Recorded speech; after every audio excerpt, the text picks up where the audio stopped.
Vale, en las transparencias voy a hacer un viaje rápido por lo que es SQL, cómo se puede programar con SQL y luego muchos de los ejemplos que están aquí, repito que es lo que vamos a ejecutar en el DevCloud. Vale, bueno, a modo de introducción, esto es un artículo que es del 2021 que refleja de alguna manera dentro de los computadores del top 500, creo recordar que son los top 10, es decir, los 10 computadores más potentes del mundo, y lo que termina haciendo es un análisis de a ver de dónde saca el rendimiento de cada uno de esos computadores, ¿no? Entonces, como podemos observar ahí, la barra negra es el aporte en gigaflops de esos 10, no sé si son 10 o 20, no, 16.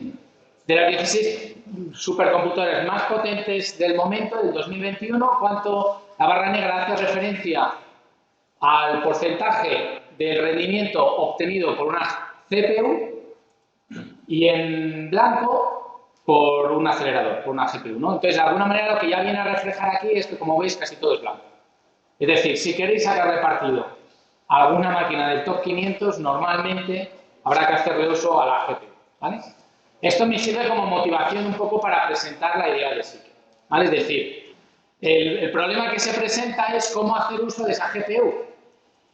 Con todo lo que hemos estado viendo a lo largo del día, ¿no? Entonces, hemos visto que en la GPU es verdad que hay un actor principal. Si ahora fuésemos en cada uno de estos 16 supercomputadores a ver quién es el fabricante de la GPU, en la amplia mayoría de los casos será NVIDIA o será AMD, pero sobre todo, si es en el 2021, casi todo es probable que sea NVIDIA. ¿Vale? NVIDIA, recordad, solamente podemos programar con CUDA, por lo tanto, tenemos ahí, estamos atados de las manos para poder sacarle partido solamente en CUDA, ¿no? Y si queremos utilizar cualquier otro tipo de tecnología, nos vemos limitados a trabajar solo con CUDA, ¿no? Entonces, un poco lo que queremos presentar con SQL es eso, ¿no? Cómo poder resolver ese problema.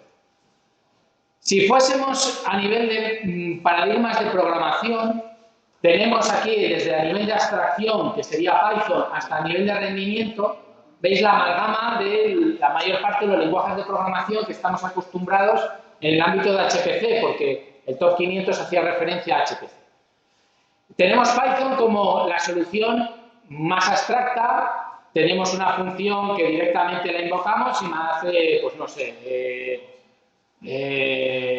pues de inteligencia artificial o de machine learning, pues yo que sé, me hace el camis o me hace cualquier otro tipo de algoritmo, ya está implementado, no tengo que implementar ni nada, es muy abstracto. Sin embargo, veis que está aquí en la parte de la izquierda, que está muy alejado de esta otra parte de aquí, que donde pone el foco es en el performance. Y los sistemas HPC, pues esa P hace referencia a performance, ¿no? Entonces, lo que nos interesaría sería la parte de rendimiento, no tanto la parte de abstracción. Entonces, veis aquí una serie de lenguajes de programación. Si nos vamos acercando más a la parte de rendimiento, pues tenemos la parte de OpenCL o CUDA, que ya hemos visto los problemas que presentaba sobre todo CUDA, con eso de atarse de manos con el propio vendor de NVIDIA. Tenemos programación con directivas, que algunas de estas ya las hemos estado viendo en el taller anterior. OpenMP Target para hacer la descarga.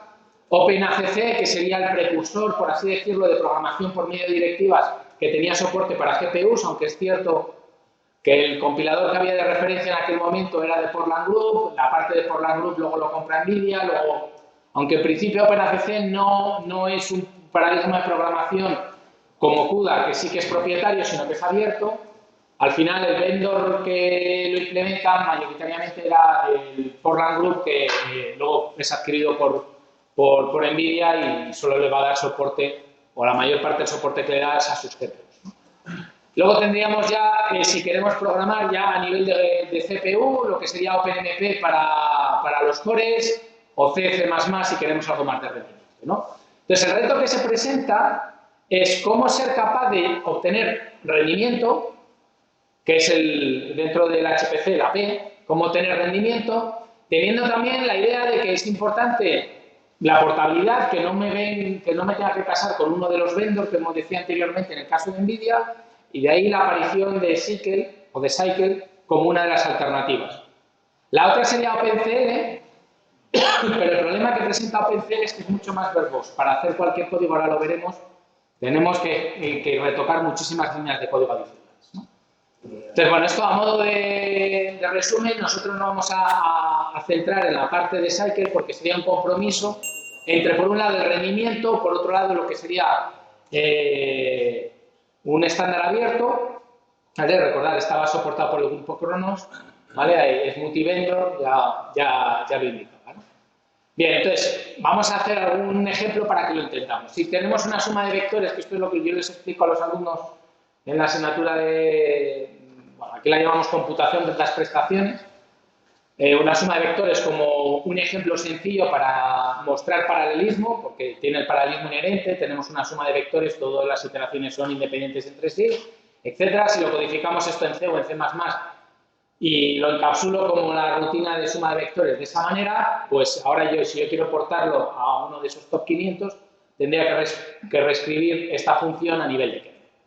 Bueno, esto sería el equivalente en CUDA, no me voy a parar en detalle, pero ya veis que de este código tan compacto a este de aquí hay un cambio significativo. Tenemos muchas más líneas referidas a la reserva de memoria en el dispositivo, hacer los main copies de CUDA main copy para las GPUs, el lanzamiento del kernel, etcétera, ¿vale? Es decir, que como veis, cambia si tenemos que hacer esto en cada uno de los kernels.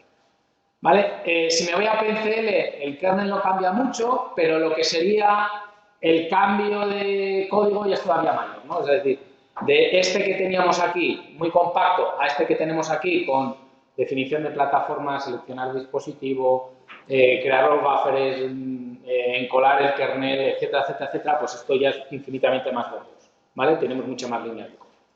¿Vale? Entonces, por eso creemos que sí que es una de las alternativas y por eso Intel lo propone como una de las alternativas, ¿vale? Para programación cómputo heterogéneo. ¿Vale? Entonces, ventaja que tiene, que nosotros vamos a programar una vez, podemos ejecutarlo en un procesador de propósito general, en una GPU, bueno, en una APU, que esto era lo que AMD tenía como un multicore con la GPU dentro del mismo chip, ¿vale? O un System on Chip, que también tenemos también en Intel, o cualquier acelerador, o una FPGA, u otro tipo de dispositivos, como pueden ser procesadores de señal, digitales de señal, que potencialmente podrían ejecutarse. Entonces, la idea es la misma que subyacía con OpenCL, no tener que estar basado en un estándar que haya que pagar por él, podemos reusar los códigos, reusa muchos conceptos que estaban en OpenCL, concepto de plataforma, de dispositivo, de cola, el ND Range para distribuir carga de trabajo y Workiten, que ahora veremos un poquito en detalle, y como visión general, pues importante que eso es royalty free, es decir, que cualquier vendor puede asumirlo, ¿vale? Que es cross-platform, es decir, puedo ejecutarlo en múltiples plataformas, ya lo hemos estado también discutiendo con lo de AMD, lo de NVIDIA y lo de Intel, ¿vale? Y, bueno, se basa en un concepto que es la función lambda, que está soportado por los estándares de C++, que, bueno, pues trataré de recordarlo para ver cómo funciona, ¿vale? Y el entorno, pues al final tenemos un único fuente que pasamos por un compilador, va a haber un runtime que va a ser el runtime de Cycle, que cuando llegue a la selección del dispositivo y al lanzamiento del propio kernel va a ser el encargado del propio runtime de hacer la descarga en el acelerador, porque eso es ahí el device compiler, hará un just-in-time compilation en tiempo de ejecución, compilará el código porque ya sabe el target definitivo y lo recompilará y, bueno, pues como backend, por ejemplo, podría poner el OpenCL o el Level 0 o alguno de estos que hemos visto con anterioridad en alguno de las charlas anteriores. Vale, entonces, en Cycle presenta abstracciones, ahora veremos cómo seleccionar la plataforma, cómo crear los objetos de memoria para almacenar la información y cómo poder lanzar kernels o código tirando de lo que serían los buffers o los objetos donde está la memoria, ¿vale? Bien, ventajas, que no hay extensiones del idioma, está todo soportado por C++, basado en funciones lambda, es una de las ventajas. No hay pragmas como las que tendría OpenMP, ¿vale? Es decir, no tenemos ahí unas etiquetas que haya que añadir en el código, no hay atributos nuevos que haya que poner ahí delante para indicar que es un kernel, bien sea CUDA o bien sea OpenCL, ¿vale? Esas son las principales desventajas. Es decir, está insertado dentro del propio estándar de C++.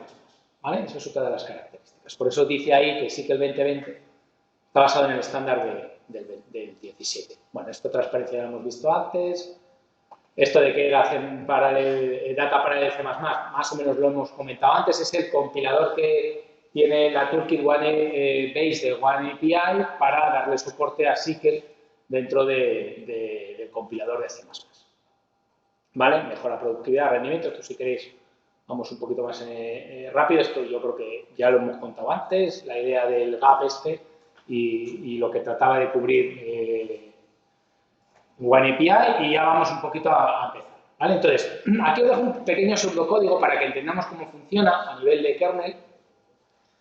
Ahora lo veremos. Casi todos los códigos que vamos a desarrollar a lo largo del taller van a tener una estructura parecida. Lo primero que vamos a hacer va a ser seleccionar el dispositivo donde queremos que se ejecute. Una vez que tenemos seleccionado el dispositivo, creamos una cola, y sobre esa cola es sobre la que vamos a lanzar los objetos de memoria, que serían los buffers, y los propios kernel, que sería el código que queremos ejecutar. ¿Vale? Entonces, para lanzar el código iría con un submit o submission. ¿Vale? Ahora luego esto veremos qué son los accessors un poquito más en detalle, pero lo importante está aquí, que sería el kernel, que es lo que queremos que se vaya a lanzar. ¿Vale? Entonces, el kernel, de acuerdo a unas cosas que llama aquí accessor, que luego veremos un poquito más en detalle, un accessor no va a ser ni más ni menos que una referencia donde está la información. ¿Vale? Y la ventaja que tiene es que cuando mediante ese accessor intento acceder al dato, me crea una referencia y el propio runtime la resuelve y sabe si se tiene que crear los datos desde el host al acelerador o lo que sea, ¿no? Entonces, en este caso, como el accessor hace referencia al buffer B, veis que aquí esto sería en el host, el B estaría en la memoria del host. Cuando lanzo el kernel, pues lo que haría sería hacerse una copia en la memoria del device. Ahora ejecutaría el kernel con este dato de entrada A, ¿vale? Lo multiplicaría por 2 en este caso, lo almacenaría en la referencia correspondiente, que sería este B', y luego cuando voy a imprimir aquí por pantalla, pues el propio runtime de SQL dice, oye, es que este dato todavía no lo tengo en el host, pues se lo traigo. ¿Vale? Es como funcionaría todo el flujo de información a través del host y del device. ¿Vale? Cosas a tener en cuenta. ¿Cómo seleccionamos el dispositivo? ¿Vale? El dispositivo tenemos varias formas de seleccionarlo. El default selector, que sería selección por defecto, pues cogemos y lo seleccionamos. Entonces, lo que hace el propio runtime es que selecciona aquel dispositivo que tiene mayor capacidad computacional, que normalmente suele ser la GPU. Si tenéis GPU, entonces lo ejecuta.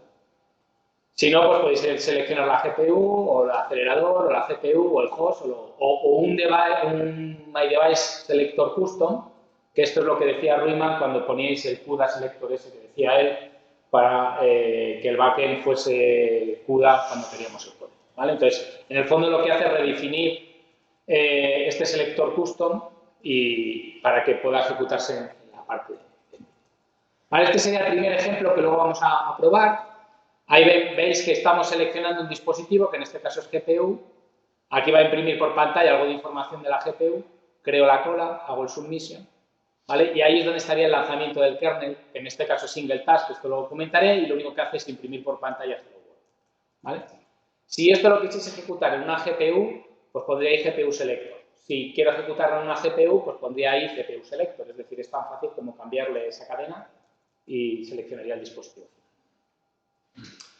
Haciendo un poco a modo de recordatorio de lo que era una función lambda, que aquí tenéis una función lambda que pasa un poco por encima.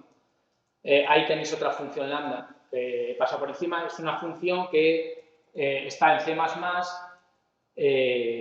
que permite capturar de manera dinámica información cuando se ejecuta por ahí, ¿no? Y podemos capturar información como por referencia, podemos capturar variables que sean locales, ¿vale? O podemos hacer una mezcla de una variable por referencia, que sería la B, o una variable que tendríamos local, ¿no? Entonces, aquí tenéis un ejemplo de una función lambda, que sería esta función de aquí, ¿vale? Donde aquí he definido esta función que dentro del código que hace es esto, que chequea a ver si este parámetro de entrada, la Q, es igual a la A, siendo la A antes, una variable que he pasado por aquí por referencia, sobre la cual en tiempo de ejecución se resuelve y veo el valor del A, ¿vale? Entonces eso es cómo funcionaría.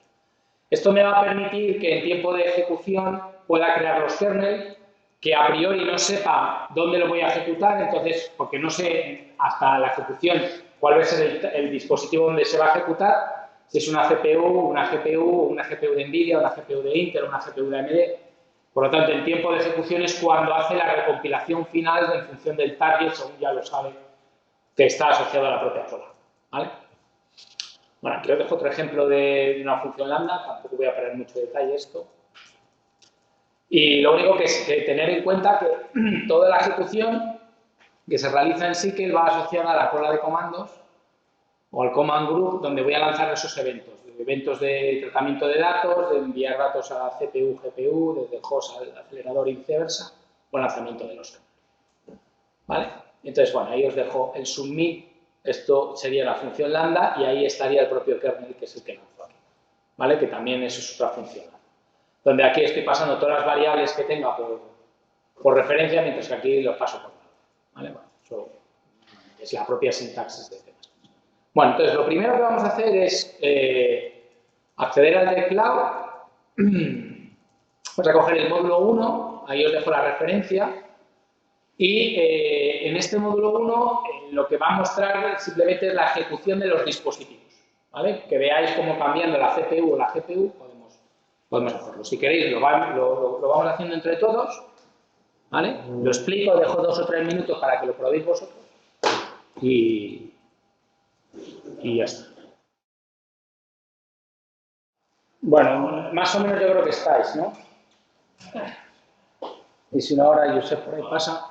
Bueno, pues en este módulo 1, bueno, aquí la ventaja que yo creo que ya casi todos habréis utilizado alguna vez algún cuaderno de Jupyter, pero la ventaja que tiene el cuaderno de Jupyter es que tiene texto insertado con trozos de código que podéis ejecutar de manera interactiva y de forma muy visual y muy sencilla, ¿no? Entonces ese es un poco el objetivo del propio taller.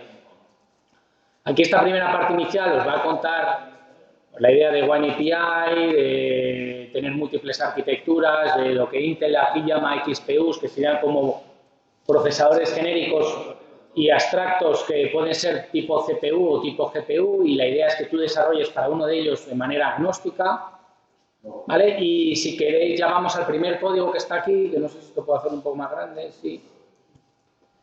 Bueno, pues este código lo primero que hace, aquí tiene el write file, que lo único que hace es escribir en un fichero este código que está aquí, que luego explicaré un poquito más en detalle cómo funciona, lo que sería esta cabecera para indicar que vamos a utilizar la API de SQL. Y luego veis que aquí he seleccionado una cola que por defecto no he indicado nada, eso significa que va a seleccionar la cola por defecto, ¿vale? Luego imprime aquí por pantalla las características del dispositivo y bueno, luego otras cuestiones que luego veremos, como será la memoria compartida unificada, etcétera. Pero bueno, a modo de resumen, la memoria compartida unificada es una memoria que permite SQL que vosotros reserváis espacio y ese puntero es accesible desde el host y desde el device. Entonces, este data, yo puedo trabajar con este data desde el host, en este caso estoy aquí en esta línea inicializando los datos, estoy dando el valor 01234 y ese mismo puntero es el que luego voy a utilizar aquí dentro del kernel cuando haga este parallel for. ¿Vale? Este parallel for, ahora esto se va a ejecutar internamente dentro del kernel y lo que voy a hacer es coger el data y multiplicarlo por 2. ¿Vale? Entonces, estoy utilizando el mismo puntero para región de host y para región de dispositivo. Y luego, bueno, pues para cerciorarnos que todo está bien, pues lo imprime por pantalla y ya está. Entonces, esto, si clicáis aquí en el run, pues veis que escribe el fichero y aquí en la siguiente caja lo que va a hacer es compilar, ¿vale? Con el run file, este va a compilar y lo va a lanzar dentro del dev cloud. Entonces, si nos vamos a este script, el script este del run file, para que veáis más o menos qué es lo que hace, ¿eh? ¿Me vais siguiendo o no?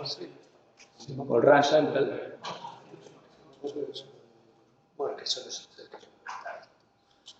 Vale, entonces, bueno, yo no sé si me seguís. Vale, Si nos vamos al script, aquí lo primero que hace es cargar las variables de entorno que por defecto, si vosotros instalaseis OneAPI localmente, para activar las variables de entorno, suele alojarlas en /opt/input, ¿vale? Entonces, bueno, con esto ya tendríais disponible lo que es el compilador, lo que son las herramientas de profiling, lo que sería el Python optimizado, todo lo que os he contado por la mañana. Vale, aquí invocaría el compilador, este data para el C++, que era el compilador que tenía soporte para Cycle. Ese sería el fichero fuente y ahí generaría el ejecutable. En el bin sample vectoring generaría el ejecutable. Y aquí lo único que hace es ejecutar. ¿Vale? Eso es, el script lo único que hace es compilación y ejecución.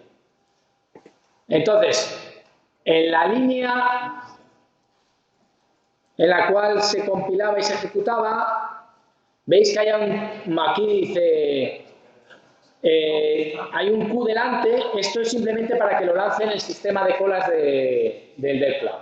¿Vale? Si fueseis aquí al script Q, pues habrá un QSub por ahí. No lo veo yo. Aquí está el QSub. Y entonces en este QSub que estoy lanzando el script, lo que estoy diciendo es que quiero un nodo de tipo GPU. ¿Vale? Es decir, que cuando yo lance esta tarea, me va a lanzar el trabajo en una cola de tipo GPU, que cuando lo va a ejecutar, va a compilar y va a ejecutar en la propia GPU. ¿Vale? Entonces, si ahora esto lo lanzase con el RAM, bueno, tardará un poco porque hará el submission a la cola del clúster, tardará un rato, nos mostrará por pantalla que lo lanza en GPU, ¿vale? Y mostrará el resultado que es inicializado antes el data con 0, 1, 2, 3, 4 y luego el kernel lo multiplica por 2, pues el resultado será 0, 2, 4, 6. ¿Vale? Que es lo que deberíais de tener aquí a la salida.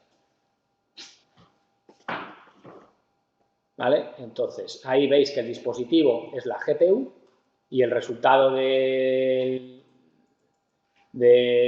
array, pues eso, 0, 2, 4, 6, 8. Bueno, pues vamos a empezar. De momento hemos lanzado el kernel, ya os he dicho, hay algunos objetos de memoria compartida unificada que todavía no hemos visto, luego veremos.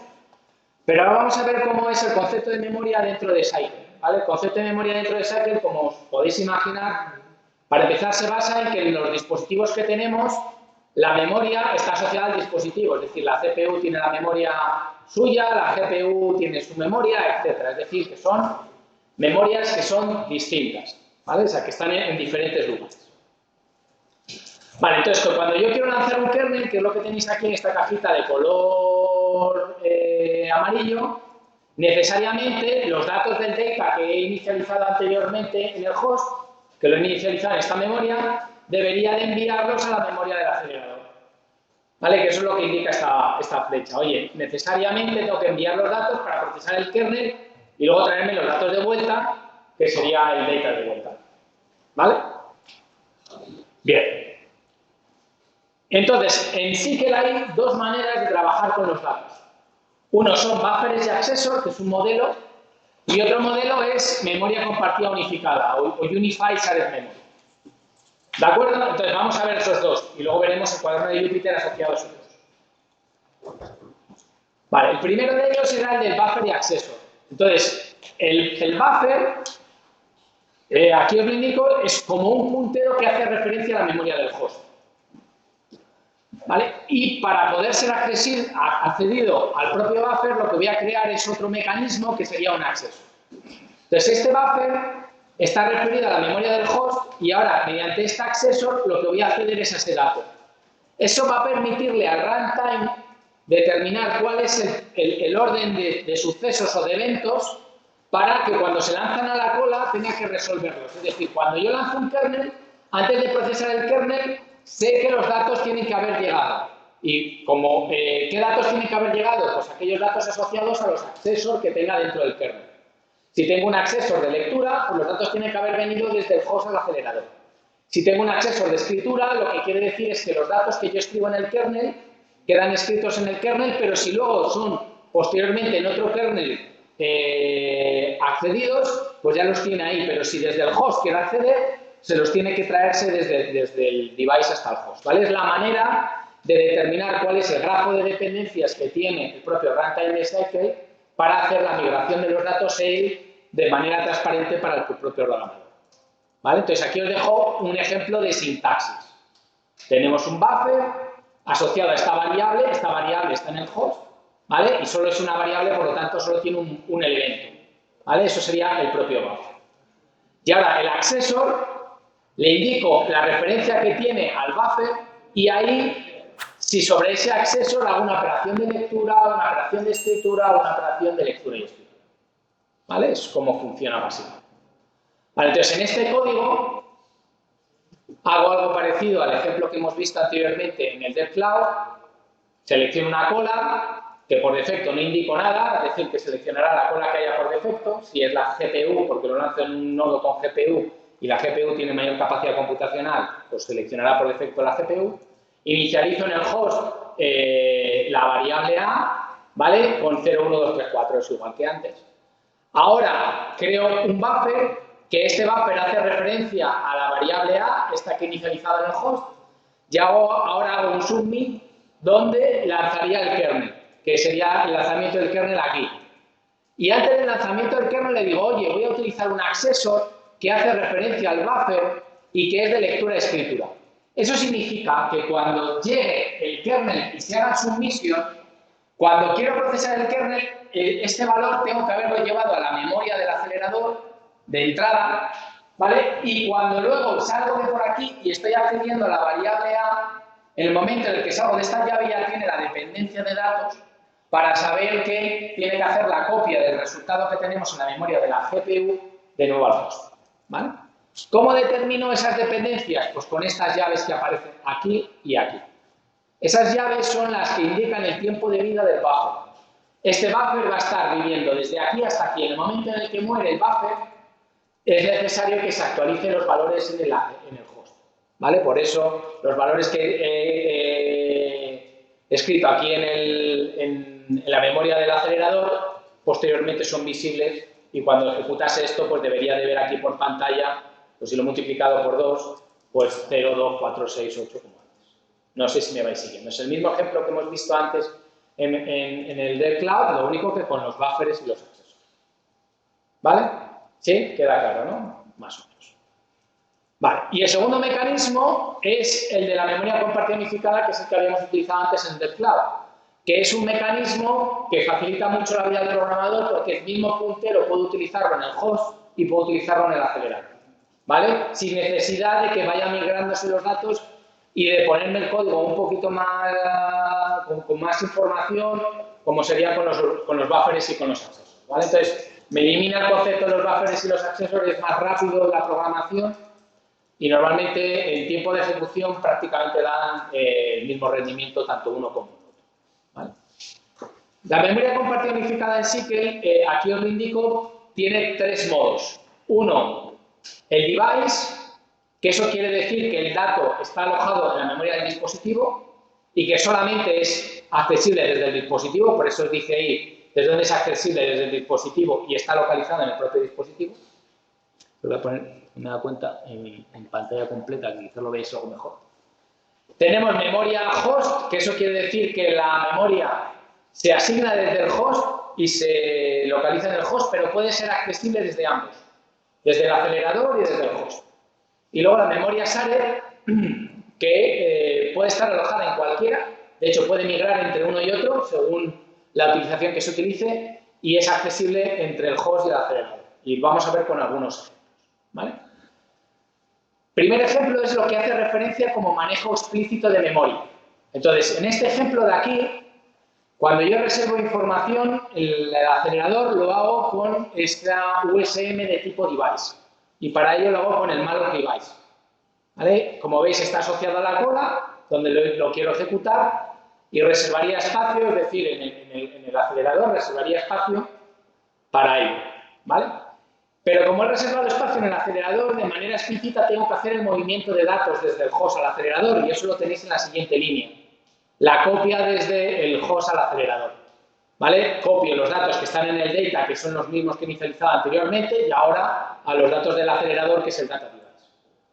Ahora lanzaría el propio kernel, ¿vale? Pero a lo que hace referencia son a los datos del dispositivo, lo multiplica por 2, esos datos son los que quedan en el acelerador, y si quiero traérmelos al host, pues tengo que hacer otra copia, que es lo que tenéis aquí de manera explícita, ¿vale? Bien, aquí voy a aprovechar este ejemplo para comentaros otras cosas. El runtime de SQL decía que tiene la ventaja que si utilizo buffers y accessors, el grafo de dependencias lo genera él de manera automática, porque sabe qué es lo que tiene que ejecutarse y sabe que si en un kernel que tengo que ejecutar tengo unos datos que son de entrada, tengo que habermelos traído de antemano. Aquí, como la gestión de memoria la estoy haciendo yo como programador, lo tengo que poner de manera explícita y esas dependencias de datos lo voy a, de alguna manera, sincronizar por medio de estos eventos. Entonces, hasta que no ha acabado la copia del host al acelerador, no puedo lanzar el kernel porque el data device no ha sido relleno con los datos originales.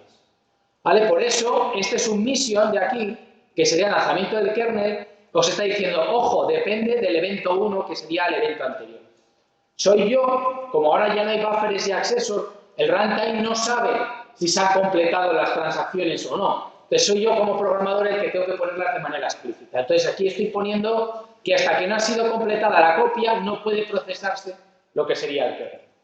Y de manera análoga, hasta que no ha sido procesado el kernel, que esto se genera con el evento 2, no puedo realizar la copia de vuelta desde el acelerador al host, ¿vale? Donde tengo que almacenar los datos desde el data device al data para luego imprimirlos por pantalla, ¿vale? Luego, este mecanismo, cuando trabajamos de manera explícita, tiene la ventaja de que nosotros gestionamos todo y, por lo tanto, el control es muy fino por parte del programador, pero el control, como su nombre indica, es tan fino que tiene que especificar cuáles son las dependencias en el flujo de ejecución, ¿vale? Entonces, eso hay que tenerlo en cuenta, por medio de estos eventos, ¿vale? Al final, el mecanismo de la memoria compartida unificada se basa en que por debajo hay una capa dentro del sistema operativo que sería la memoria virtual, que hay que hacer una traducción de dirección virtual a dirección física, y la dirección física que puede estar en el host o en el acelerador, pues se basa en ese mecanismo para saber si en esa traducción de memoria virtual a dirección física puede estar en dirección del host o dirección de la memoria del acelerador, ¿vale? Eso es en lo que se basa el mecanismo. Y aquí tenemos otro ejemplo, pero utilizando la memoria compartida unificada de tipo compartido, que esto, la principal ventaja que tiene es que a nivel de programación nos reduce mucho la complejidad. Veis que ahora, en lugar de tener un malloc device, tengo un malloc share, ¿vale? Luego ya el malloc ese nos indica que ese puntero es compartido y por lo tanto es accesible desde el host y desde el acelerador, y los datos que yo estoy modificando son visibles desde el host y desde el acelerador. De hecho, aquí lo estoy inicializando en el host, este puntero, que este es el ejemplo que veíamos en el DevCloud. Estoy lanzando el kernel con el parallel for y estoy modificando los datos. Y luego los datos son los que visualizo, ¿vale? Entonces tenéis el modelo de memoria compartida unificada. ¿Vale? Bueno, diferencias entre uno y otro, buffers, accessors. Pues el buffer y accessor, ventajas, las dependencias lo gestiona directamente el runtime, ¿vale? Proporciona mucha información al propio runtime sticker, que es el que puede ser capaz de lanzar optimizaciones, y las ventajas de la memoria compartida unificada es que como funciona con punteros, la migración de código a priori es más rápida, ¿vale? O sea, lo que sería el tiempo de desarrollo pues se reduce. Bueno, pues nada, vamos al módulo 3 del DevCloud, donde de alguna manera pone en valor estas cosas, ¿vale? Entonces, me voy al módulo 3.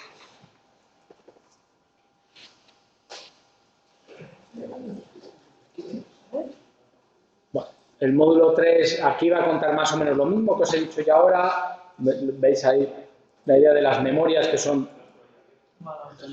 disjuntas, el concepto de memoria compartida unificada, la tabla de los tipos de memoria compartida unificada, que es lo que os he explicado, y la sintaxis que tiene, ¿no? Entonces, bueno, como veis, está aquí todo. Entonces, en este código, en este primer código, es el mismo ejemplo que el de antes, pues reserva espacio en memoria, aquí inicializa los datos, en el host, lo ejecuta en el acelerador y luego lo imprime por pantalla, ¿vale? Es lo mismo que hemos visto antes, tampoco tiene mucho más. Y luego tiene el manejo explícito cuando utilizáis memoria del device con el malloc device, ¿vale? Y ahí lo tenéis el ejemplo. Aquí reservamos espacio en el host con un malloc normal, en el device con un malloc device, y ahora haríamos el main copy. Bueno, es el mismo ejemplo que el que tenéis, ¿no? Hacéis el main copy, procesáis lo que sería el propio kernel y luego haría el kernel de vuelta, ¿vale? Y luego, bueno, lo mostraría por pantalla y ya está. Bien, de este ejemplo, que más o menos es el mismo que os he explicado antes, alguno me puede preguntar, oye, Carlos, pero antes has contado unas cosas de eventos para de alguna manera hacerlo sincronizado, y hasta que no acabas un evento no podía contar el siguiente, y aquí yo no veo ningún evento. Y digo, pues tienes razón, no hay un evento. No hay un evento porque, si os fijáis, en el lanzamiento de cada una de las operaciones, al final hay un punto wait, ¿vale? Este punto wait, en el fondo, es lo mismo, ¿vale? Es decir, hasta que no concluye esto, el host no continúa su ejecución. Es decir, que tiene que haberse completado el main copy para que luego se lance el parallel for. Que aquí no se ve en la línea, pero el parallel for al final tiene que tener un wait seguro, vamos. No lo veo yo, porque esto, como no he puesto grande para que lo veáis, tiene que tener un wait, vamos, es que si no, no funciona, ¿vale? Un wait. Y lo mismo. Luego, posteriormente, cuando me traigo los datos de vuelta desde el acelerador al host, pues ahí sí que se ve el wait perfectamente, y eso es lo que hace evitarnos los eventos, ¿vale? Son dos maneras de programarlo para hacer lo mismo, ¿vale? Pero para que se entienda. ¿Vale? Entonces, bueno, esto yo creo que más o menos queda claro. Podríais compilarlo, ejecutarlo y ya está. Si queréis lo hacéis. Bueno, ahí lo tenéis. La otra alternativa era con el depenson. Yo empecé con el depenson, pero vamos, podéis ponerlo de una manera u otra. ¿Vale? ¿Queda claro? ¿Sí? Vale, bueno, pues más o menos el trabajo de memoria ya lo hemos estado viendo, ¿no? Pero lo que no hemos explicado nada es cómo poder explotar el paralelismo, que eso es lo que vamos a ver ahora. Porque hasta ahora simplemente hemos lanzado un kernel allí y ya está, pero no he incidido mucho en si ese kernel era paralelo, si no era paralelo, cómo se podía expresar ese paralelismo y demás. Y eso es lo que vamos a ver ahora, ¿vale? Entonces, en SQL existen tres tipos de kernel. El primero es el single task, que en algún ejemplo lo he puesto.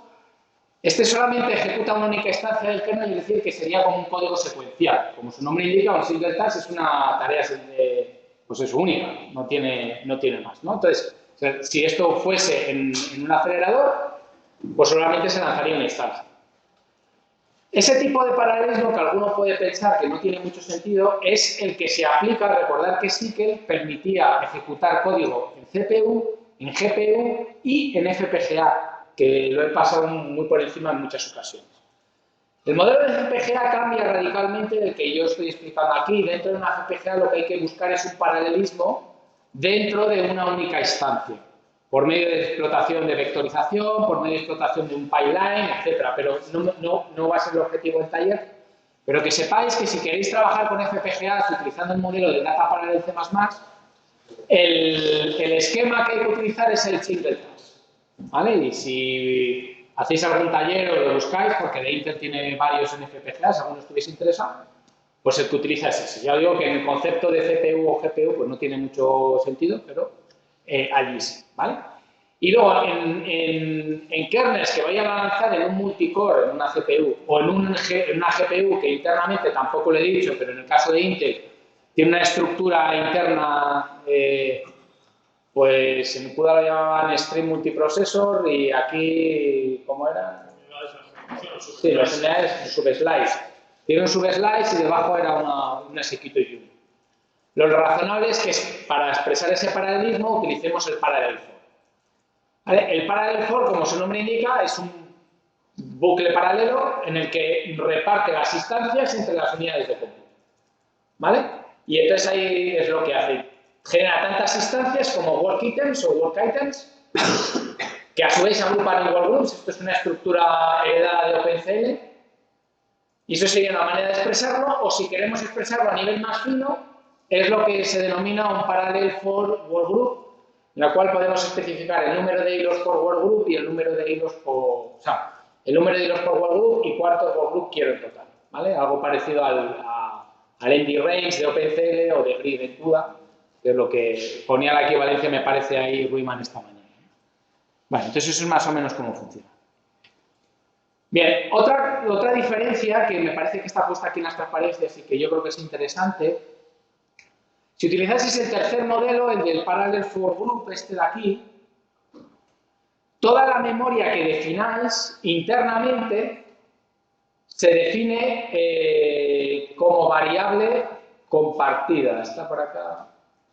Sí, dentro de un workgroup, si defino una región de memoria, por ejemplo, digo, oye, este es un array de 10 componentes. Esos 10 componentes se mapean en el equivalente a el share de CUDA, o que en el caso de OpenCL lo denomina memoria local, ¿vale? Que sería a nivel de workitros, ahora si no lo vemos esto con un ejemplo que quizás así quede un poco abstracto. ¿Tienes alguna transparencia? Sí, yo creo que había una. No, me refiero de cómo es la estructura de la GPU. Para a lo mejor que entiendan cómo es la correspondencia. Mira. No, creo que aquí no, y en el DevCloud en algún... ¿Puedo pintar si no rápido una...? Sí, si no es para que vea la equivalencia, ¿no? Claro, lo hago aquí, si no. ¿Qué Carlos? Bueno, o eso, o busco aquí un Intel... Espérate, si no lo hago aquí rápido. Intel GPU Arch. Y alguna imagen veremos. ¿Algunos saben cómo es la estructura de la arquitectura? Bueno, mira. La GPU tradicional...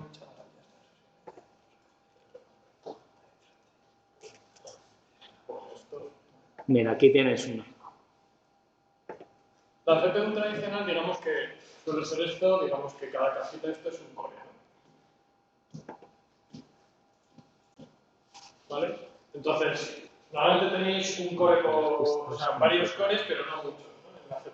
La GPU al final es, digamos, esa cajita. Espérate, porque es que esa vienen las unidades vectoriales y es un poco liosa. Mira, está mejor, yo creo. Bueno, a ver dónde viene ahora. Madre mía. Aquí está.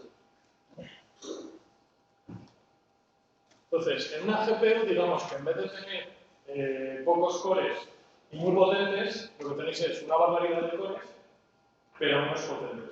Entonces, ¿cómo se suelen organizar? ¿Veis? Como pone Carlos ahí en la transparencia, veis esas cajas de bloques, que es aquí lo que yo os he pintado aquí esto. Este bloque de aquí, por ejemplo, esto es lo que se llama, depende de la arquitectura, en NVIDIA lo llaman SM, en Intel lo llaman Superslice. Esto físicamente son un grupo de núcleos que tienen recursos compartidos. Recursos compartidos nos referimos a memoria, a capacidad de sincronización entre ellos. ¿Vale? Y aquí la memoria lo llaman SLM. Claro. Entonces, luego cuando programas, tú dices, vale, quiero memoria local. Porque la memoria local, obviamente, es bastante órdenes de magnitud más rápida que uno tirar de la... ¿Vale? Entonces, la memoria local es solo coherente, digamos, al workgroup. Ya os digo, depende de la arquitectura, lo llaman de una forma. Pero aquí con SQL lo abstraen y lo llaman workgroup. Entonces, workgroup es este conjunto de núcleos de la GPU. Entonces, ahí podéis trabajar y aquí podéis mapear lo que llaman workkeepers, para tener sonidos. Estos todos trabajan juntos y pueden compartir recursos. Y aquí tenéis otro workgroup y se van organizando así. ¿Vale? Entonces, la idea es pues, explotar eso. Ya no tenéis un paralelismo de lanzo hilos y movidos, sino que también podéis lanzar hilos y los que tienen recursos compartidos aprovecharlos para mejorar, digamos, el acceso a memoria y todo eso. Entonces, cuando se refiere a workgroup, es básicamente la abstracción del SQL de un grupo de núcleos de la GPU que comparten recursos. Eso sí que estaba el workgroup ahora, a ver si lo encuentro, eso sí lo vamos a ver, yo creo. Pero la arquitectura en sí no, pero bueno, yo creo que está bien hacer esta referencia. Bueno, entonces, si me voy al Parallel for, es lo más sencillo de todos, genera instancias se distribuyen entre workitems, ¿vale? Y normalmente esos workitems se mapean en el ejemplo que hemos puesto antes en esa unidad de ejecución. Que no sé si volviendo al ejemplo que teníais antes, aquí, en la arquitectura, esto es una GPU integrada, porque veis que ahí están los cores de la CPU, esto es una GPU integrada que está conectada ahí, veis ahí los subslices, como os decía. Entonces, cuando tenéis un parallel for, esa instancia se mapea en esa unidad de ejecución, en esa execute unit. Es donde se va a lanzar esa unidad de ejecución. ¿Vale? Y como decía Josep, hay una SLM, Shared Local Memory, que sería la memoria local, que son compartidas a nivel de subslice y que si hacemos esa correlación con SQL, pues un workgroup se mapea en un subslice. ¿Vale? Es como viene a mapearse físicamente el cómputo en la propia arquitectura. Vale, entonces volviendo esto aquí. Vale, entonces el primero del parallel for, tampoco especificamos mucho, se lanzan hilos, se mapean, ya especificará el runtime cómo se agrupan en workgroups y cómo se mapean en los subslices. ¿Vale? Que es lo que tenéis aquí. Tenéis la suma de vectores como hemos visto antes, cogéis el parallel for, ponemos 1024, aquí generan 1024 instancias, 1024 hilos, workitems, son los que se lanzarán sobre la GPU. Y ya está. Y con esto ya funcionará, esto paralelo y no tenemos mucho más. Vale. En este ejemplo es lo mismo, exactamente igual, lo único que en lugar de trabajar con una dimensión, podemos trabajar hasta con 3 dimensiones. ¿Vale? Esto viene también de herencia de OpenCL. Podéis especificar número de hilos en una dimensión, en 2 dimensiones o en hasta 3 dimensiones. Entonces aquí lo que estoy especificando, porque esto es una multiplicación de matrices y esto encaja bien, sería paralelizar dentro de... ¿Lo pongo en la pizarra de cómo sería la estructura del código secuencial? O ponlo tú, si quieres. ¿Vale? Tenemos 2 bucles, hay... Los 2 bucles de la matriz. Sí, un for i y un for j. ¿Vale? Y esos 2 bucles son los que estoy paralelizando, ¿vale? Estos van, digamos, iterativos, ¿no? O sea, tenéis para una i 0, una j 0, y luego este 0, 1, ¿sabéis? La tablita. Pero esto en vez de ser secuencial, en vez de este, luego este, lo estáis partiendo y estáis lanzando hilos. Aquí. Cada iteración del bucle es un hilo. Por eso es importante darse cuenta que no hay dependencia de memoria. ¿Vale? La dependencia de la expresión. ¿Lo veis? ¿Alguna duda? Vale, entonces aquí he generado n por n workitems. ¿Lo apreciáis? O ya os he perdido. ¿Sí? Más o menos. O sea, al final es ver que en el bucle las iteraciones, en vez de ser secuenciales, cada iteración va a su rollo. Entonces, eso digamos que es la paralelización del bucle. Claro, eso es. Entonces, bueno, es como funcionaría este kernel. ¿Vale? Y luego, la otra, decíamos aquí, había un parallel for workgroups, que si recordáis iba en un grano un poquito más fino, que es el que tenéis aquí. Entonces, fijaros, hago el lanzamiento del kernel, el esquema que mostraba Josep antes con el doble bucle for es el que seguimos paralelizando, ¿vale? Pero ahora lo que voy a especificar es el número de bloques, o en el caso de Cypher, el número de workgroups, ¿vale? Y también voy a especificar dentro de cada workgroup cuántos workitems por workgroup tengo, ¿no? Entonces, si os fijáis, hay como 2 niveles. Hay aquí un parallel for workgroup, ¿vale? Y luego hay aquí otro nivel que hace un parallel for workitem. ¿Vale? Entonces, el equivalente de antes era esta parte que está aquí, si os fijáis. ¿Vale? Pero aquí lo que le estoy indicando es cuántos workgroups son los que voy a incorporar. ¿Vale? ¿Cuántos workgroups creo?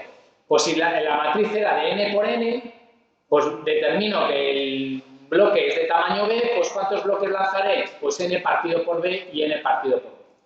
¿Vale? Si queréis... Aquí básicamente lo que ofrece este esquema es, digamos, un hilo maestro que va a lanzar muchos hilos esclavos, por así decirlo, ¿no? Entonces el hilo que va a decir, que suele ser un hilo por group, es el que va a decir, vale, todos los que dependen de mí van a hacer esta tarea. Por eso se llama jerárquico. Vale, si esta es la matriz, entre comillas, estoy dividiendo por bloques. Esto va a ser un bloque o un workgroup. ¿Vale? Internamente, aquí estoy lanzando B por B work items. ¿Vale? Que son estos B por B que son los que especificaba. Work size serían esos B por B. ¿Vale?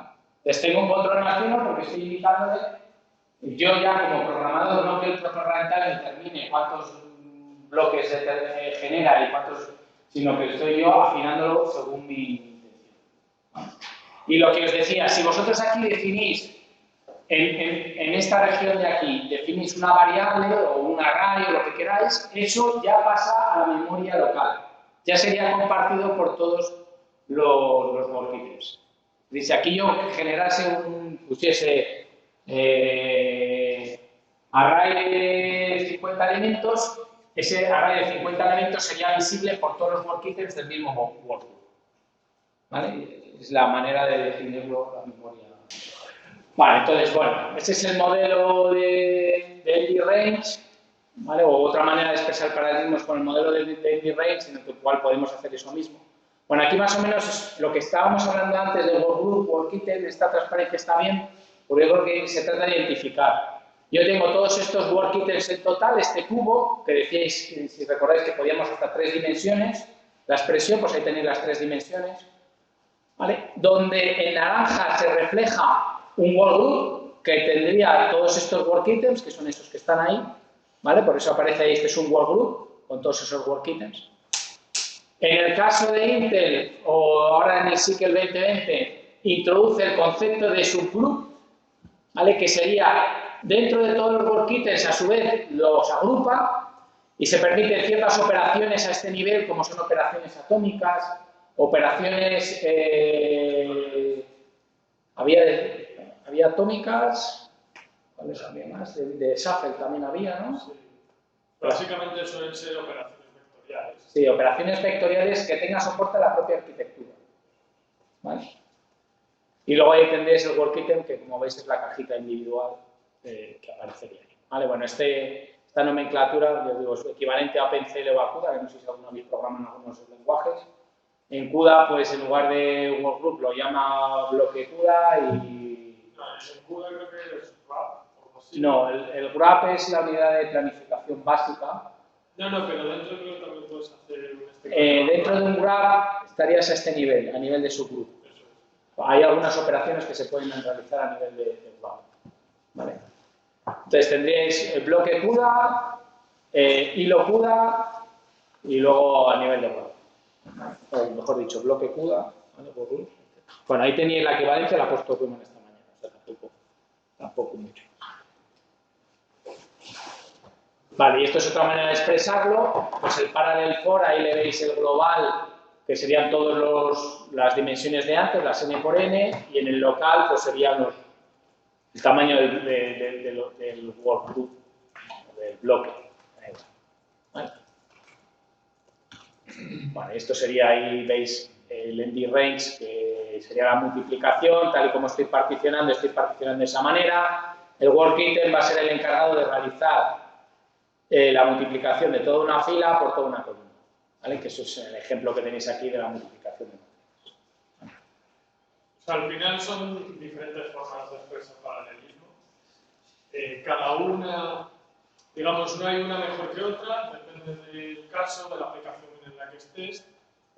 La que suele ser al principio la común o la que sueles empezar a usar es la primera que ha dicho, bueno, la segunda que ha dicho Carlos, que es el parallel for, que tú dices, quiero 100 iteraciones de esto, y te lanza 100 y te da igual si hay workgroups, cómo están montados y todo lo demás. Obviamente no es lo más eficiente, pero son diferentes formas.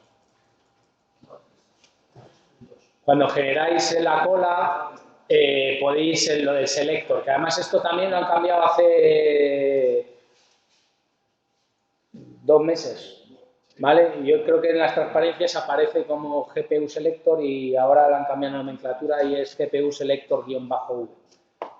¿Vale? Lo digo porque alguno de esos a lo mejor cuando lo vais a compilar pues cambia, ¿vale? Entonces, bueno, ahí veis que habilitando uno u otro, pues simplemente luego cuando se imprima por pantalla, pues os va a dar la ejecución de uno u otro. Es decir, si este de aquí, que me parece que he seleccionado la GPU y lo lanzo en la GPU, pues me va a decir que el dispositivo seleccionado va a ser una GPU. Y si en lugar de GPU lo pongo como CPU, pues se está ejecutando en la propia CPU. Bueno, pues en esta veis que aquí habla ya de lo del ND Range Kernel, que es lo que os acabo de comentar, cómo podéis aquí seleccionar el número de ítems, 1024, agruparlos en 64, pues en este ejemplo, etcétera. Bueno, y ponen las mismas gráficas que son las que he sacado yo, pues si no son de aquí, son de otra documentación equivalente. Ahora, aquí habla del modelo de buffer que teníais antes.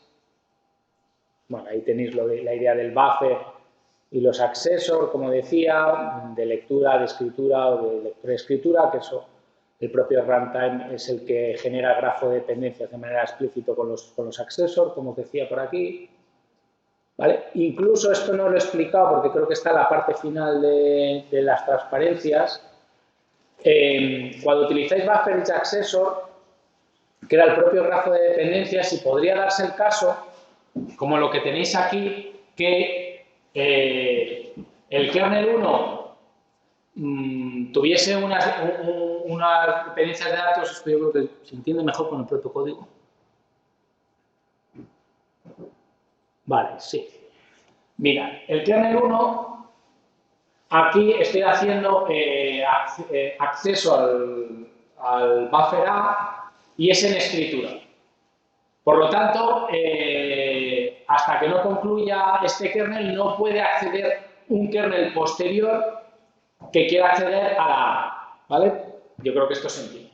¿Vale? El kernel 2 está accediendo a la A y también está haciendo en escritura, por lo tanto, el kernel 2 tiene que esperarse hasta que concluya el kernel 1, porque tiene la propia dependencia. Pero el kernel 3 hace uso del buffer B, que no es el buffer A. Entonces, el kernel 3 potencialmente podría ejecutarse antes que el 1 y que el 2. ¿Vale? Por eso os decía que el propio runtime de SYCL determina, por medio del grafo de dependencias, cuál es la ejecución y haría algo parecido a lo que tenéis aquí. La A escribía, o sea, perdón, el kernel 1 escribía la A, el 2 escribía la A, por lo tanto el 2 tiene que esperarse a que concluya el 1. El 3, como escribe la B, pues puede ejecutarse antes que el 1 o antes que el 2, como sea. Y luego el 4 depende del A que es escrito por el 2 y el 3, ¿vale? Luego especificaría lo que sería el propio grafo, ¿vale? Y eso lo hace de manera transparente para el programador el propio runtime de SYCL, ¿vale? Eso es un poco lo que trata de explicar el propio ejemplo. Y de hecho, yo no sé si aquí os ponía... Bueno, yo creo que se entiende, ¿no? Sí, este es el ejemplo de los kernels, que es el que acabamos de ver en el DevCloud. ¿Vale? Esto es otra cosa que yo creo que puede ser interesante. Las colas por defecto, cuando se crean, son fuera de orden, y por eso en el ejemplo anterior, en este de aquí, el kernel 3 podría ejecutarse antes que el kernel 1, aunque hayan sido lanzados primero el 1, luego el 2 y luego el 3. O sea, las colas pueden ser fuera de orden, salvo que cuando defináis la cola, que se puede hacer, la defináis como en orden. La cola la podéis definir en orden, y entonces eso os aseguráis que según se va lanzando cada uno de los kernels, se van lanzando en orden. Ya os digo que si no especificáis nada, por defecto lo toma fuera de orden. Paso a contaros el repo que he creado. Entonces, aquí tenéis, bueno, las transparencias, me voy a sentar. Las transparencias ya os las he indicado, ¿vale? ¿Dónde las tenéis?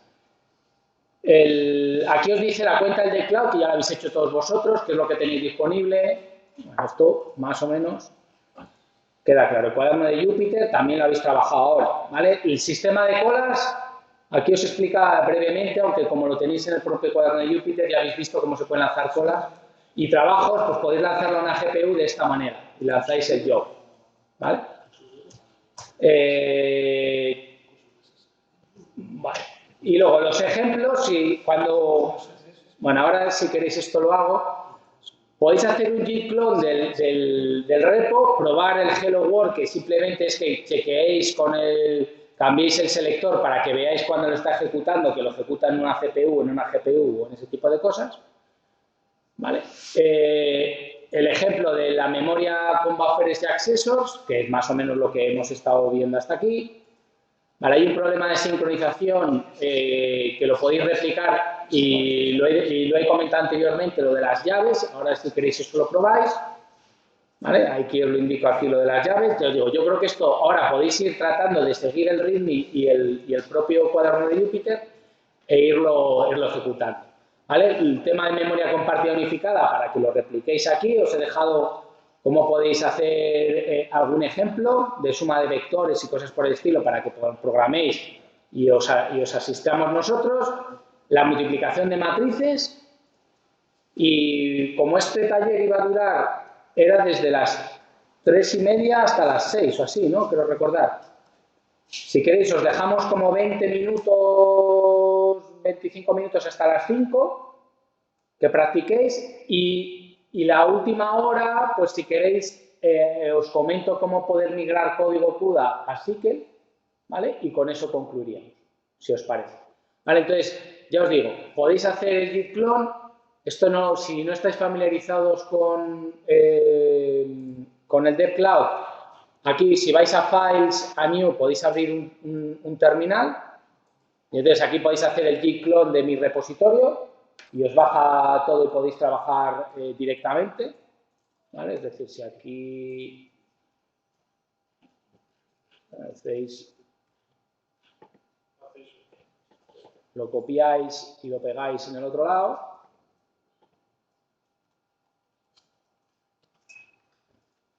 Hacéis el git clone, pues lo tenéis ahí disponible.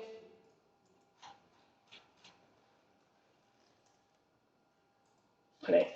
Y ahí tenéis pues todos los ejemplos para poder ir trabajando con cada uno de ellos, ¿vale? Es el Hello World, pues lo tenéis ahí, cualquier cosa. Entonces yo creo que podéis ir más o menos replicando esos ejemplos y ahí en el to-do pues que lo vayáis rellenando y pues más.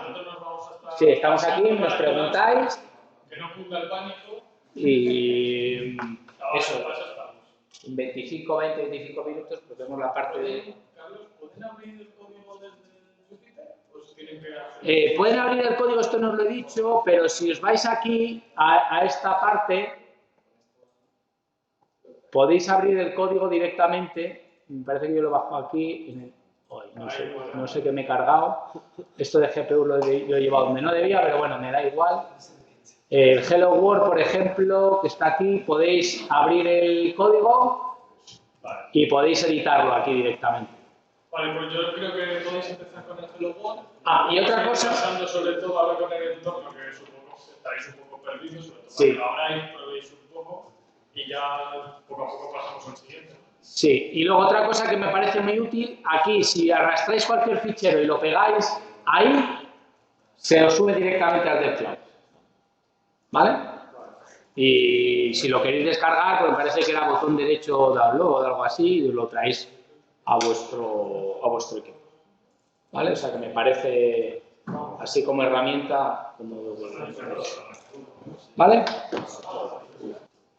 Esto dice aquí, lánzalo en la cola, y si no, lo lanzas local, ¿lo ves aquí? Es decir, si tú no tienes nada de QSU, que no tendrás nada, no creo que tenga ningún sistema de colas de equipo local, te lo lanzas local. Es decir, que puedes saberlo como cuaderno de Jupyter, aquí también lo puedes hacer. Vale, bueno, pues si queréis, por ir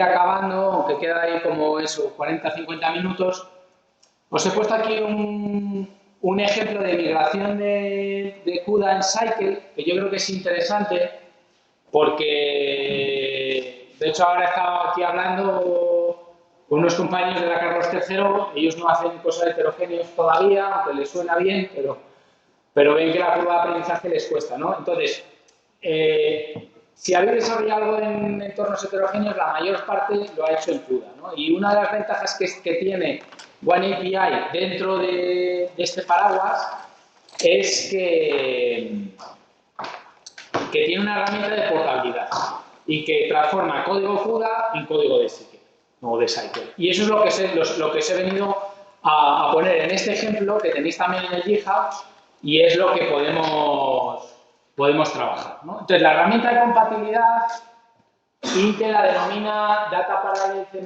Compatibility Tool.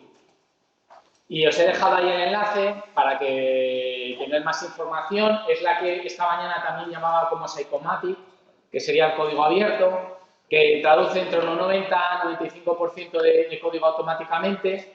Y ya os he dicho, aquí tenéis enlaces para la guía, la referencia, el release notes, etc.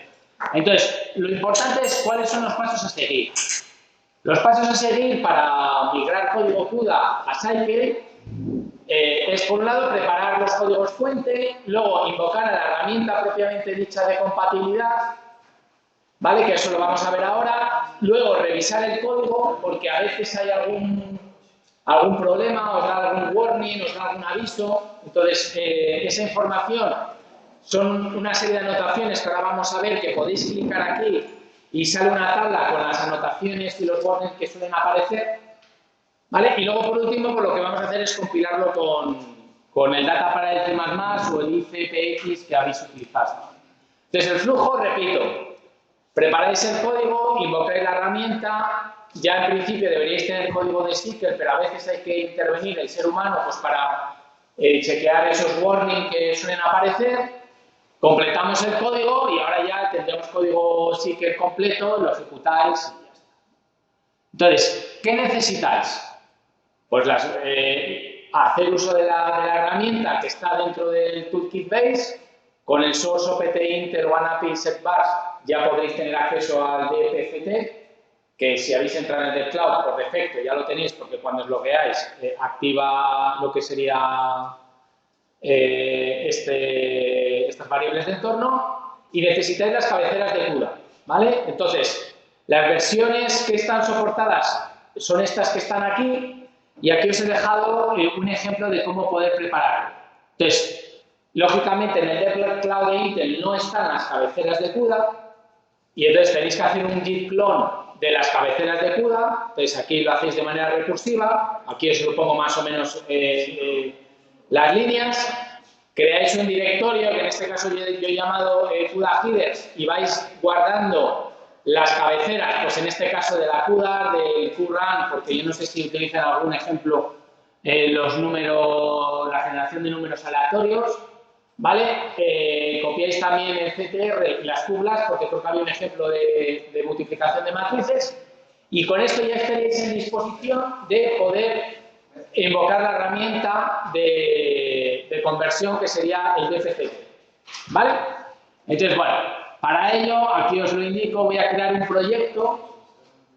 Esto no os lo he dicho antes, pero si invocáis la herramienta OneAPI Client en la consola, muchos de los tenéis infinidad de ejemplos de OneAPI, tanto en sintaxis Cycle, en sintaxis C++, uso de librerías, bueno, infinidad de ejemplos. Entonces, vamos a utilizar una de ellas, que sería la de migración, pues el vectoral, para ponerlo, para que veáis cómo funciona, ¿vale?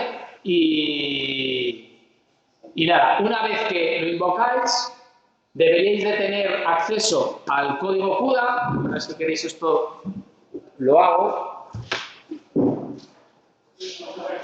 En la propia consola, OneAPI Client, ya os digo, aquí podéis crear un proyecto, que en este caso sería este de C++, os iríais aquí a migración.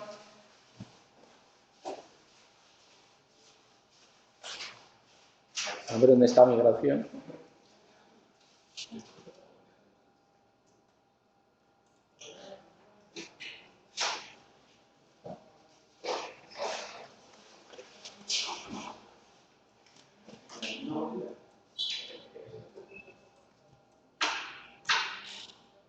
Aquí en Migration, está muy abajo. Bueno, y he escogido el de la suma de vectores. Vale, entonces, le dais aquí a crear. Vale, y en teoría aquí os debería de haber creado una carpeta que se llama vector add dpct, donde si os vais aquí al código fuente, veis que está el código CUDA, el vector ACU es código CUDA, esto es código CUDA nativo,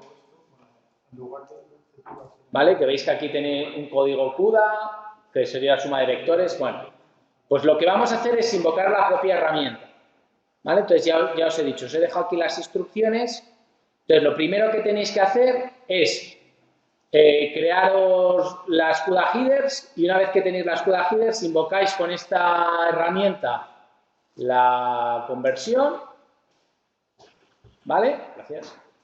Y nada, una vez que esto lo probé y sale la conversión y os dice ahí, oye, ha procesado un fichero, el fichero está aquí. Entonces, una vez que ya lo tenéis, bueno, ahí sale algún warning, bueno, pero no sale muchos warnings, si queréis esto ahora lo vamos a hacer. ¿Vale? Y de hecho os da aquí la referencia donde están los warnings y la tabla de diagnósticos. Por eso os lo digo ahí, os da la tabla de diagnósticos que podéis chequear. ¿Vale? Y una vez que lo tenéis ya traducido, pues invocáis como antes el compilador con soporte para SQL y funcionaría lo que sería la suma de vectores. ¿Vale? Entonces, si queréis, lo vamos haciendo. Cualquier duda me siento con vosotros si lo hacemos. Y os he dejado aquí, ya por ir acabando, en la parte de to-do, esto sería como la parte del taller más guiada, pues os he dejado un ejemplo de tratamiento de imágenes para que lo programéis vosotros en SQL, ¿vale? Y os he dejado también un ejemplo de migración de código de CUDA a SQL, que sería una multiplicación de matrices por medio de la QBLAS, que bueno, os digo aquí dónde podéis descargarlo y demás, ¿vale? Entonces ya os digo, está más o menos guiado lo que sería la parte de la migración, lo vamos haciendo y si vais acabando, pues hacéis lo del to-do. Entonces, este algoritmo lo que hace es lo siguiente. Si tenemos esta imagen, aunque no sé si se ve, tiene ruido de sal y pimienta, pues cogido un píxel y su vecindad, el píxel ese de ahí sería 161 y la vecindad de 3×3 pues serían esos píxeles que están aquí alrededor, lo ordena de mayor a menor y se queda con el medio, que eso sería la mediana. Y lo que hace es que este 159 lo va a comparar con el píxel original que era el 161. Si esos valores están cercanos, no hace nada, la imagen de salida la deja igual que la imagen de entrada, y si no, considera que es un ruido, porque la sal es 255, es blanco, y la pimienta es un negro, que es un 0, está muy alejado de ese valor. Entonces, si no supera ese umbral, cogería la salida igual que la entrada, y si no, se quedaría con el valor. ¿Vale? Eso es un algoritmo que lo que viene a hacer es, simplemente es eso, ¿no? Entonces, lo que os propongo es que cojáis y ejecutéis algo parecido a esto, donde cuando lo ejecutáis en la GPU, pues que lo ejecute en el device, lo único que tenéis que hacer es modificar el kernel que veréis aquí, que tampoco es nada del otro mundo, o sea, es un kernel bastante sencillito de identificar. Ahora, si queréis, lo vemos.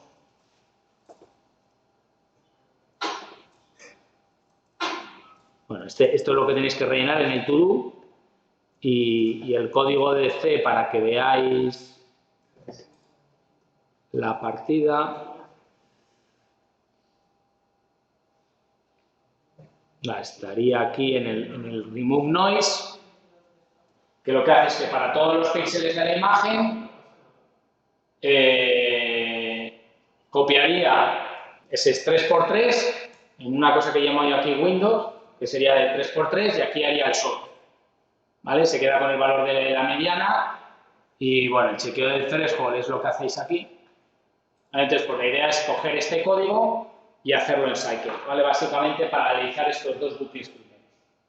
¿Vale? Es decir, hacer un parallel for y que iría el range iría de height -ws2 hasta width de WS2, ¿vale? En 2 dimensiones y esto. Yo creo que más o menos así. ¿Sí? ¿Vale? Entonces eso, tenéis esa parte. Y la otra del to-do. Y la otra del to-do es que cojáis un código que es una multiplicación de matrices que la hace con QBLAS y que veáis que genera también el código equivalente invocando la librería MKE. ¿Vale? Entonces, este de aquí, bueno, tenéis que hacer el git o bajaros este código, me da igual. De los CUDA samples, el código de la multiplicación de matrices con QBLAS está ahí en el samples CUDA library, el samples QBLAS este. ¿Vale? Y nada, y que generéis la migración. ¿Vale? Aquí lo único es que esto no lo he comentado, en lugar de tener un fichero CUDA, hay varios ficheros CUDA o hay un makefile, y con los makefile, pues antes de eso hay que preparar el makefile para saber cuáles son los fuentes, y lo hacéis con esta herramienta que se llama interceptil y que lo que genera sería todos los ficheros que tiene que retraducir, ¿vale? Y luego el resto, es, como veis, es igual.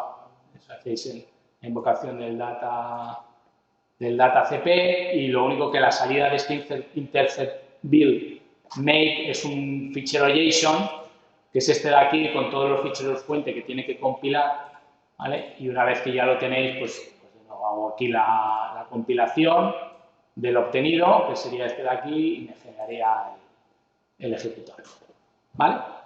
Y ya como última particularidad es que hay que linkarlo con la librería de la OneMKL, que es todo este chorro que aparece aquí, ¿vale? Y todo ese chorro os dejo aquí un enlace que es como un advisor en el cual podéis seleccionar el MKL que estáis utilizando, de qué año, bueno, se me ha ido, el sistema operativo. Seleccionáis aquí varias cuestiones y os da los flags que tenéis que introducir a la hora de realizar la compilación. Entonces ya subo como última particularidad. Yo que sé, aquí vos habéis utilizado el data para el C++, pues si queréis de manera dinámica compiláis con el TBB